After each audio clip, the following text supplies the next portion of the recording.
Welcome back to యామ్ని channel. అందరూ ఎలా ఉన్నారు? బాగున్నారా? నేను కూడా చాలా బాగున్నానండి. ఇంకా మీకు తమ్నెల్ చూస్తే అర్థమై ఉంటుంది కదా, నేనైతే బియ్యం పిండితో చెక్కలైతే తయారు చేస్తున్నాను. మా పిల్లలకి చాలా ఇష్టం మాట.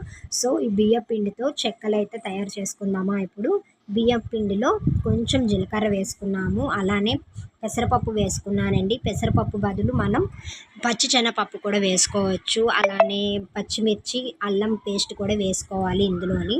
నేనైతే కారం వేసుకున్నానండి, అలానే కరివేపాకు కూడా వేసుకున్నాను అనమాట. దీన్ని హాట్ వాటర్తో కలుపుకుంటే ముద్దలాగా బాగా వస్తుంది. ఇంకా చెక్కలు చూసే ఉంటారు. ఇంకా నాకు వచ్చిన దాంట్లో నేనైతే చిన్న వీడియో తీశానండి. కొత్తగా ఎవరైనా చూస్తే కనుక నా ఛానల్ షార్ట్ వీడియో కానీ లాంగ్ వీడియో కానీ వాచ్ చేయండి నా ఛానల్లోకి వెళ్ళి. అప్పుడైతేనే మీ సబ్స్క్రిప్షన్ అనేది నాకు యాడ్ అవుతుంది, అలానే నా నోటిఫికేషన్స్ కూడా మీకు వస్తాయి అన్నమాట.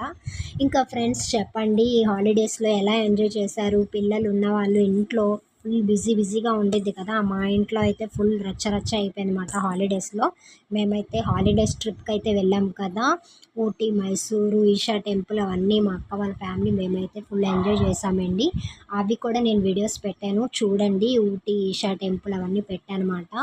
ఎవరైనా చూడకపోతే కనుక ప్లీజ్ చూడండి. ఇంకా అలానే నా ఛానల్ సబ్స్క్రైబ్ చేసుకోండి. ఇంకా ఇలా కలుపుకున్న తర్వాత బాగా ముద్దలాగా కలుపుకొని బాగా ఒత్తుకోవాలన్నమాట. పలచగా ఒత్తుకుంటే కనుక మనకి ఆయిల్ పట్టకుండా ఉండిద్ది అన్నమాట. ముద్దలాగా వేస్తే ఆయిల్ బాగా లాగేసిద్ది. మనమైతే పలుచగా చేసుకోవాలి. ఇంక ఇలా పలుచగా చేసుకున్న తర్వాత ఆయిల్లో అయితే వేసేసామండి. చాలా బాగుంటాయి, టేస్టీగా ఉంటాయి అన్నమాట. ఇప్పుడు వచ్చేది వర్షాకాలం కదా, బాగుంటుంది. పిల్లలకి స్నాక్స్ ఐటమ్స్ లాగా కూడా మనం ప్రిపేర్ చేసుకోవచ్చు. ఈ వీడియో ఎలా ఉంది ఏంటి లాస్ట్ దాకా చూడండి, ఓకేనా? స్క్రిప్ట్ చేయొద్దు. ఇంకా సబ్స్క్రైబ్ చేసుకోవడం మాత్రం మర్చిపోకండి, ఓకేనా? Bye bye.